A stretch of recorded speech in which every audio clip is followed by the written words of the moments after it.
Dana Jacobson here with us now.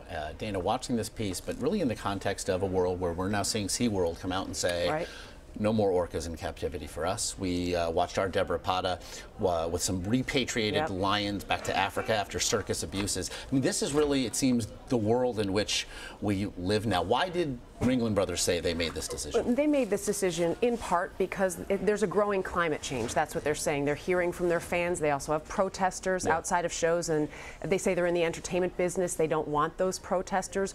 But there really are a lot of ordinances on the books because of the changing times that make it virtually impossible to have these traveling circuses for a show as large as Ringling Brothers to go to those cities, because it's either a fine or you can't even travel and perform in those areas. So I think it's a mix of things. I think they're trying to do the right thing.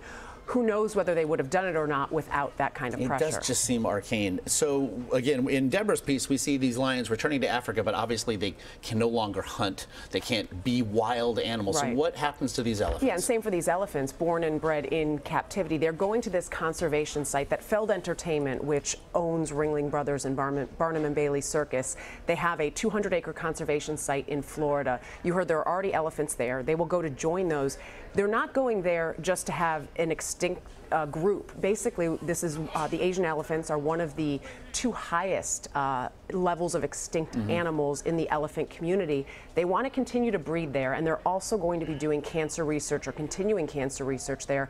Elephants have a gene that suppresses cancer. They have 20 versions of this gene, and while humans only have one of it. So they're trying to figure out what they can do. Cancer researchers that obviously know far more than I, how can they take that and maybe give it a benefit to humans? So they'll do a combination, but again, they say they're not going to stop breeding down there. They'll continue to breed the Asian elephants. So we hear the rights groups say this is just a PR move, but in your piece we saw a reference made to a new show, Sans Elephants, with new technology. I mean, what is the circus looking to do? They say it'll be a visual experience. So ice will be a part of it. They'll use a lot of graphic techniques and different visuals. But don't forget, there are still lions, tigers. They have a couple kangaroos, a python, I believe, also that travels as well. There are still animals.